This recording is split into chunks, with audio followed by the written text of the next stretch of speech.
Hello, readers. Welcome to 20 Questions with Your Favorite Author, where we ask authors important questions like, why would you agree to be on this podcast?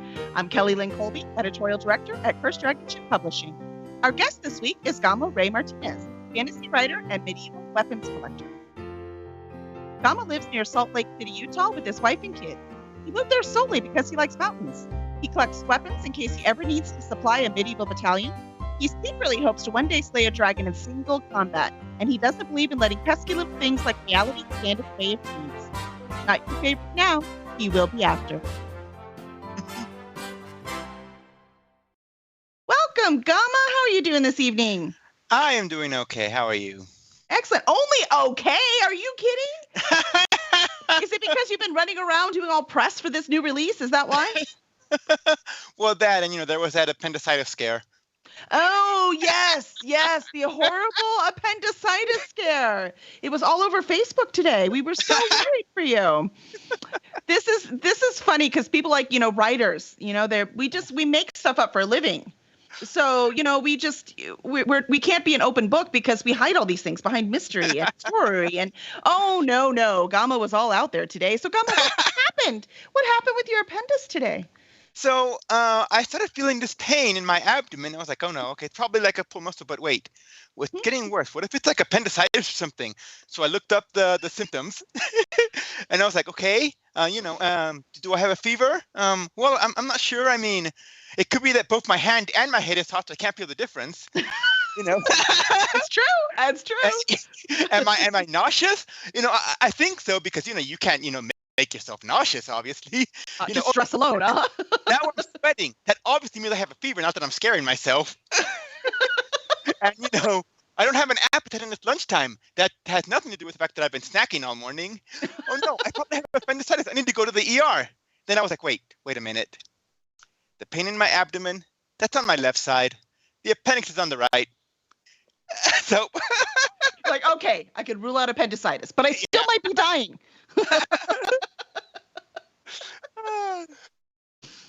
So it turns down to you just had a sore muscle. Yeah, basically, yeah.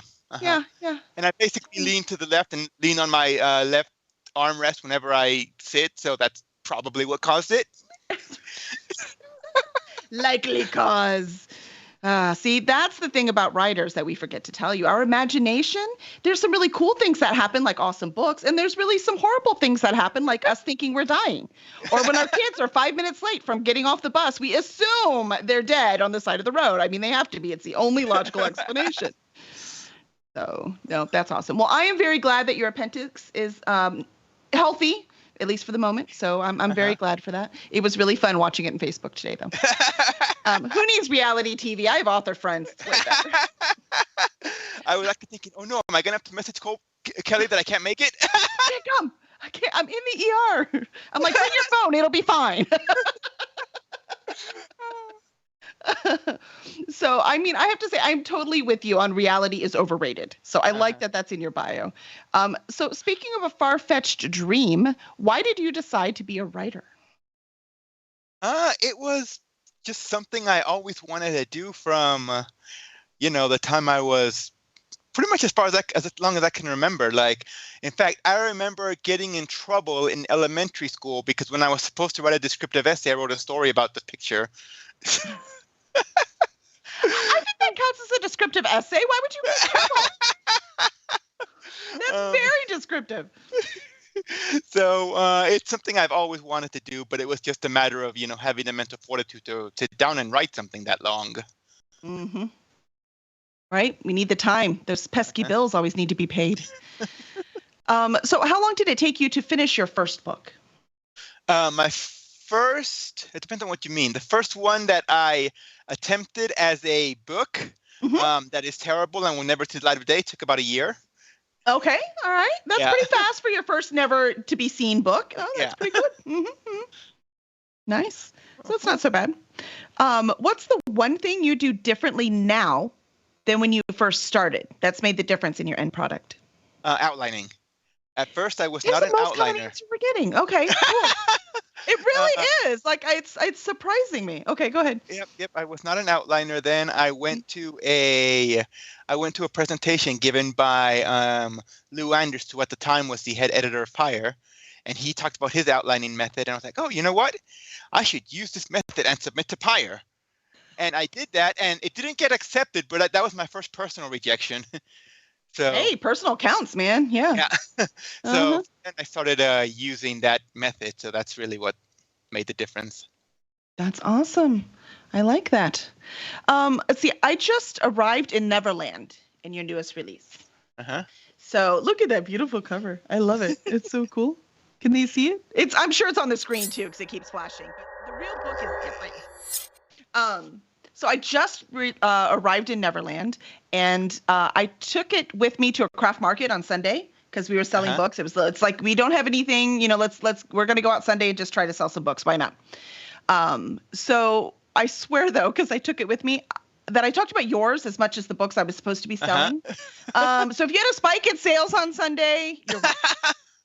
I even had one kid because I don't have any. Some of my stuff isn't clean. And so there was one teenager that really wanted something clean. I was like, oh my gosh, take a picture of this. You can order it right now. Yeah. So what is it about this franchise, the whole Peter Pan Neverland franchise, that spoke to you enough that you wanted to write this novel? A couple years ago, I was listening to just a bunch of the old classics. Like I listened to things like Gulliver's Travels and The Jungle Book. And then I got to this. And in the epilogue, it talks about what happened to all the Lost Boys and how Michael grew up to become a train engineer, and he was the last one besides Wendy to stop believing. And it just sort of set balls rolling in my head. I was like, what if he didn't stop believing? What if he just walked away? And that was sort of the genesis of this idea where, when the book opens, Michael is this ex-person who is part of a supernatural organization, but who's trying to just get away from it. So that was kind of what set the ball rolling for that. That's really cool. Well, that answers my other question then, because I want to know why you chose Michael, right? Why'd you choose Michael Darling instead of, I see why you didn't do Wendy, right? We know more about Wendy, and she's done a lot, and so I get that. But I was like, you could have chose John, so that makes sense then. I get why you chose Michael. I like it. So on your recent interview with Writing Wrongs, you said that the third book features characters from The Wizard of Oz. So what's featured in the second book? The second book will be Alice in Wonderland. It's called Queens of Wonderland. Sweet. I have actually already turned it in, but I pull characters and story elements from both Alice in Wonderland and Through the Looking Glass. So I had a lot of fun with that one because that land is by definition insane. So. Gotcha. Yeah. By definition, exactly. Is it still Michael Darling? Because it's the same organization, right? So is Michael Darling still investigating, or? Yes, okay, minor spoiler here. You eventually find out that one of the leaders of his organization is Alice. Oh, well, it makes sense. Yeah, she would have been the first one to experience this. So she, because of troubles in Wonderland, she sends them there. Nice. I love it. I'm good. I'm so glad, because I was a little worried that because I adore Michael, and so I really wanted more, right? And I'm just at the beginning of his journey, so I really want more. So I'm so glad he's going to be in the next one too. So that's exciting. And we had a question. What is Writing Wrongs? Writing Wrongs is a podcast with I'm not going to remember all the people. Brandon Sanderson, Dan Wells. Help me, Gama. Who else is on the podcast? Howard Taylor and Mary Robin Equa, but it's Writing Excuses. Oh, I'm sorry, Writing Excuses. Sorry, you want to know why I said that? Oh, no, now that's why he questioned. Because Writing Wrongs is the D&D game we play on Monday night. Oh, okay. So in my head, it became Writing Wrongs instead of Writing Excuses. That's so funny. Yes. So yeah, Writing Excuses. I love that. Yeah, you're like, wait a minute, I don't think that's right. No, yeah, you're right. I was wrong. See, I was wrong and I didn't write it properly. Yeah, so Writing Excuses is the name. And it is I love that podcast, right? Little short things just giving you great advice. But I think that's cool that you were on it, and Brandon Sanderson gave you a blurb for the cover. So that is so cool. Yeah, I was really excited about that. Yeah, that is fantastic. I mean, he doesn't give those out lightly, so I'm quite impressed. Um, Oh, so here's I'm the thing assuming. about that. A Mhm, year right. ago, we were at LTUE, and Mhm. I was just mentioning to him that I had this book coming up from Harper, and his response was, "Oh, send it to me so I can give you a quote." I'm like, "Yes, yes, I will do that." Brandon Sanders said, "Yes." You're like, absolutely. You're not going to be like, oh no, Brandon, it's fine. I got other people. That's awesome. How nice is that, right? Because you're always awkward trying to say, can I maybe have a blurb? Uh, Instead, he's like, I'm going to give you one. You're like, yes. uh, All the bribery over the years has worked out. But I do have to say, even though I'm like loving this book, that this is not your only series. So you do have a couple other series in your belt, which is probably why this one is so good, right? So you've had some time to really, really explore and really know how to write. But your early ones are still really pretty impressive. So, like in your Fair and War series, starting, I believe Shadow Guard is the first book. Is that correct? yes. And it was described as Harry Potter plus angels. That's such an Uh-huh. interesting concept. Where did the inspiration for this series come from? Um, that one I actually came up with the end of that book first.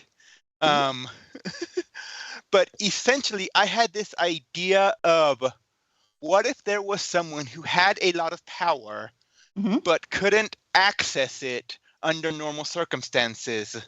Um, like what if like their physical body itself was an obstacle? And very minor spoiler, in the end, he's able to fight a powerful creature in his dreams, and because he's not in his flesh, he has access to his full power. Um, and Oh. so that was kind of the thing, and I was like, okay, Mm-hmm. I came up with it being like an angel cursed to live as a human, Mm-hmm. and that was just sort of what set the ball rolling. I was on the fence about making that one an urban fantasy or a second world. And in the end, I decided to make it second world because I'd avoided messing with a active religion. So Yes, right. Yeah, that's always the fine line, right? yeah, Yeah. It's the fine line. It's like I made this up. I'm not attacking your religion, I promise. yeah. No, very good, very good. So, what have you read or watched lately that you've really enjoyed? We've been watching Picard, which is a favorite of ours. Yes. Yes, ours too.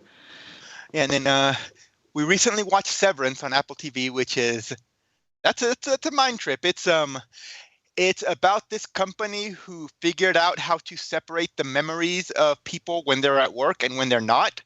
So there's essentially two people because the work people don't know anything outside of work. Huh. Well, that's an interesting concept. Uh-huh.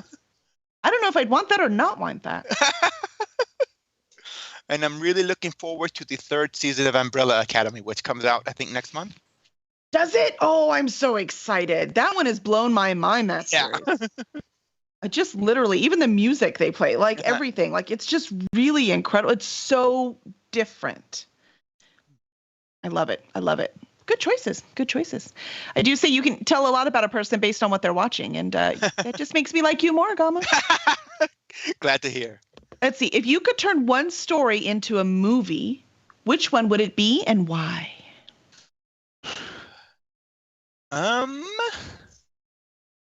What I should say is God of Neverland, but what I'm actually going to say is Nova Dragon. Ooh. Tell us about that one. Nova Dragon is the first book in my other series called Goblin Star. It's it's kind of like Lord of the Rings in space. So Ooh. the elves and the dwarves and all these people, they used to be here and they left. That's why we have stories about them. But what we don't realize is they used magic to do it. So basically, not what I have technology. is, They use magic to leave the planet. well, what I have is essentially spaceships that are powered by magic hyperdrives because traveling faster than light is impossible. So they use magic. Which is as realistic as anything else I've seen, quite frankly. Yeah, so it's opened on an Elven space station. It's about trying to find a lost dragon battle cruiser. So I just had a Did they lot take of dragons fun. with them? Actually, dragons were the first ones to leave, and the way I stated is dragons are as superior to the ships of other races as dragons themselves are more powerful than the individuals of other races. Ooh, That's kind of cool. That is so fast. That would make an awesome movie. Yeah. Yeah. Hopefully, after Dune opened it up, we can have more sci-fi like that, right? Oh yeah, that'll be great. Yeah. We need more. Let's see. Well, we met at Superstars Writing Seminar. Uh-huh. So it was very fun. A lot of these people have. I loved going over all the amazing blurbs you have on the back of this book. So I was like, oh, I know him. I know her. I know him. Like, it was really, it's Superstars, right? It's an amazing experience. So I always preach that writers should hang out with other writers. Uh-huh. Obviously, you believe in that too. You do it. You would LTUE, all these other ones. So what benefit do you get from such interaction? Well, it's a couple of ones. The most obvious one right now is obviously I have a book that has a whole bunch of international bestsellers who gave me blurbs for it. And you can never know everything. You just can't. Right. But these are places where people are going on the same journey and have, at least a similar goal, and you can learn from their experiences and you can learn from them. Like I mentioned, I picked up my outlining method by going to one of these. And just in general, just sort of refreshing yourself. And, it's always just nice to be with like-minded people and, people who don't look at you weird if you talk about zombies or dragons or things like that. Right. And have something to debate. Yeah. Right. And have books as proof. You're like, we have proof. At least, I have supporting evidence. How about that? Maybe not proof. Supporting evidence. Yes. No, I do like that. It's always fun. Who else can you sit down and talk about sales of books? Right? Nobody but writers. You can't talk. Anyone else is like eyes glazing over. So I know that you like to scuba dive with sharks. Yes, I do. What is the appeal of being in an environment so foreign to human beings, like places we're not supposed to be? It all tries to kill us. And I don't mean the sharks. They're lovely. I mean the water and the lack of oxygen and what is the appeal for you? So my first diving instructor put it this way. It was like, look at it this way. You now have access to the 67% of the world that most people never get to see. So that's a good reason, I guess. Huh? Yeah. But yeah, I love just exploring and going to places that you can't necessarily see. Like I went scuba diving up the Great Barrier Reef once, and that was incredible. So that's so cool. Now, your wife Melissa also scuba dives, right? Yeah, she got it because of me, so we could go on our honeymoon. That's so cool.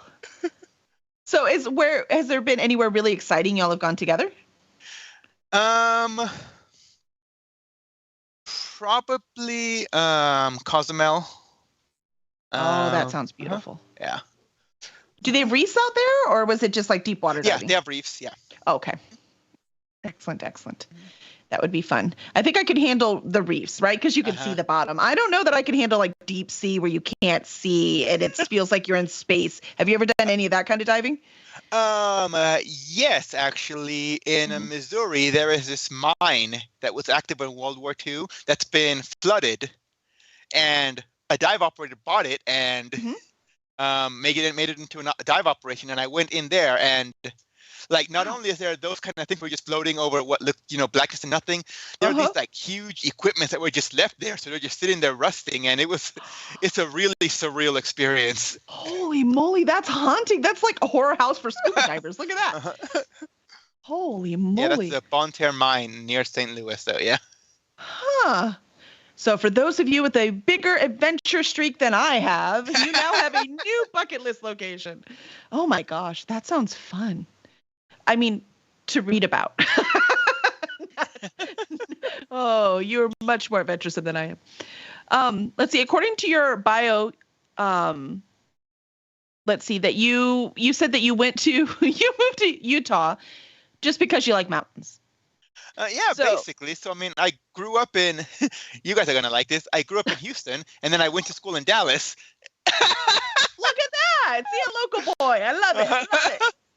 And just I was fascinated with this idea of mountains, and then I came to Salt Lake for a couple of conventions and stuff. I was like, oh, these are just gorgeous, and I wonder if I can move. I was like, you know what? Why don't I? So there was one. I started looking, putting work applications in, and I came up here one day and had 5 interviews, and then by the time I was done, I had an offer. So that was Sweet. It so was 2 meant weeks to later, I be. moved out here. Yeah.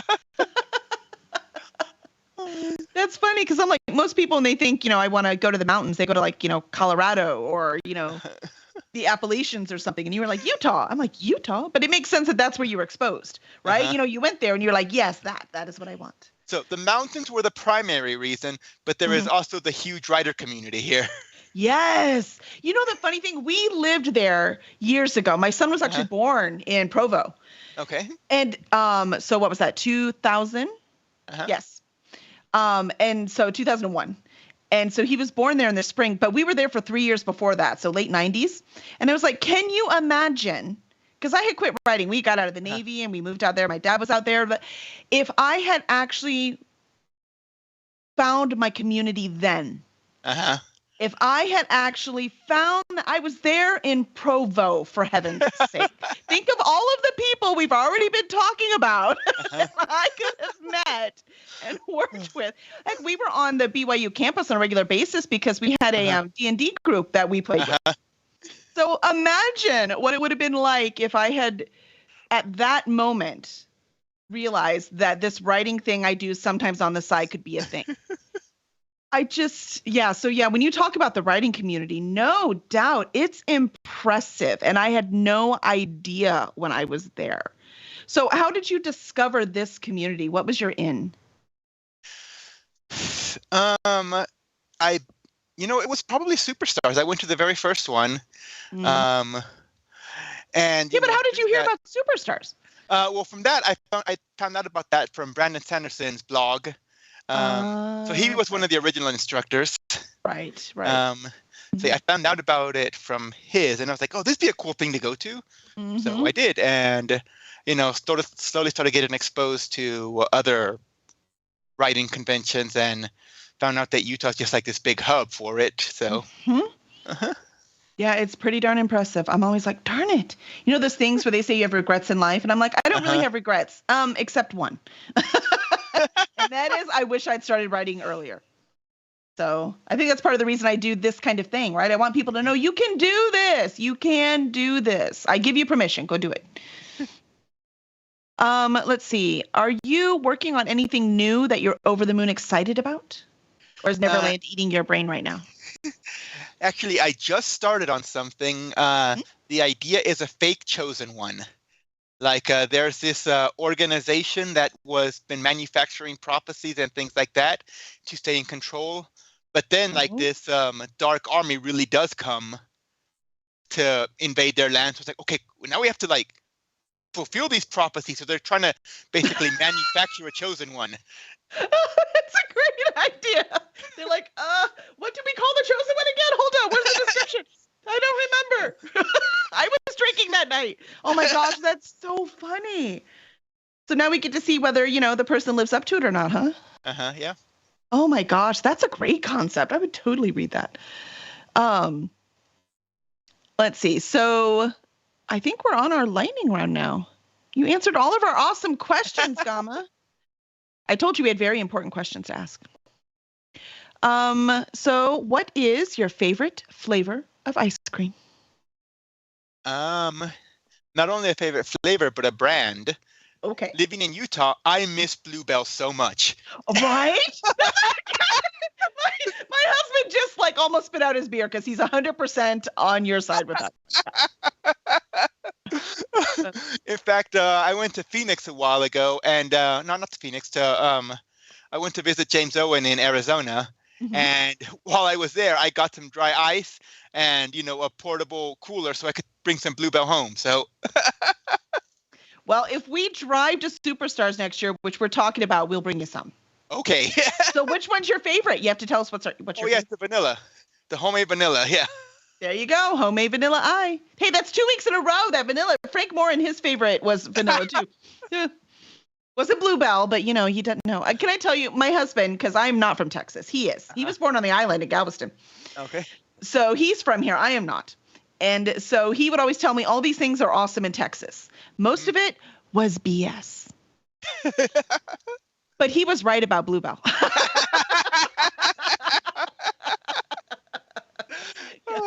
Yeah, no, I feel you. All right. A very important question. Can zombies climb? That is a tough one. Mm-hmm. I would have to say maybe the newer ones can, because they still have like a little bit of their, thought process. They haven't degraded entirely, but after that, I don't think so. I gotcha. Once the deterioration hits, forget it. There's no more climbing. All right. I like it. That's a fair answer. I think that answer was yes and then no. That's what I heard. All right. Who is your favorite band or musician? Funny about that, I am actually, there is this condition, and I don't remember what it's called, but it's people who are completely just not emotionally affected by music. What? Yeah. I don't even know what to do with that. How is that possible? You don't like listen to music every moment of every day? No.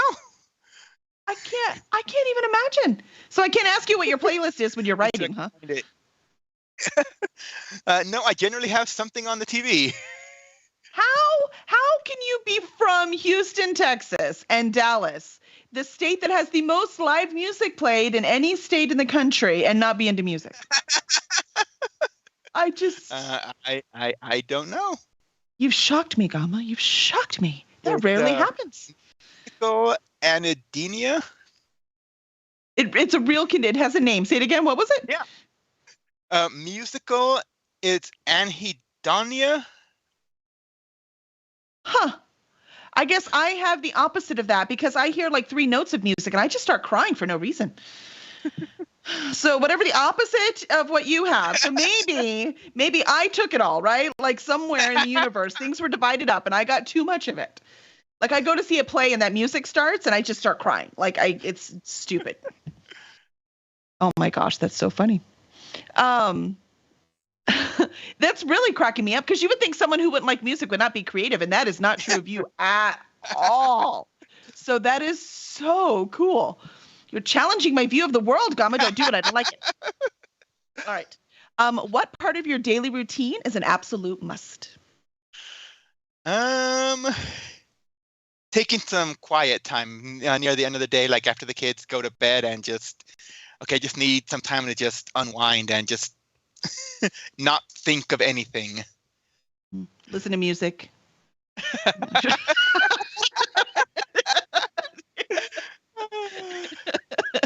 I heard you cuddle with the dog, though, against your will, yeah. but not anymore. No, it's not always against my will, but not always. Yeah, I'll be walking and my hand is hanging on my side, and she comes here and just puts her head under it. Oh. Dogs always know the softies. You can't hide from them. Can't. They know. That's awesome. Well, I had an awesome time with you today, Gama. Thank you so much for coming and sharing. Thank you for giving us these awesome works that I'm so excited about finishing now. I totally have nothing else to do but read your book, I swear. So where can fans find you and your work? So my work, God of Neverland, is released by Harper, so it's in Barnes and Nobles all over right now, and other bookstores. Online, on Amazon, Gama Ray Martinez, you can find all of my books there. Most of the physical books you can also get from Barnes and Noble and things like that. Audible is always a great place. And then on Facebook, I'm under Gama Ray Martinez. That's where I get most of my interaction, but I'm also on Instagram under Gama Ray Burst, and Twitter is also Gama Ray Martinez. Excellent. Well, thank you so much. And now that Gama is your new favorite author, please make sure to review his work. You can also review us wherever it is you get podcasts, and you can follow us on Twitch, twitch.tv/cursedragonship, or subscribe on YouTube, cursedragonship.com/YouTube. Thank you so much. And we'll see you next week, 8 p.m. Central on Tuesday, with Kim May. For real this time. We fixed our technology, so it'll be awesome.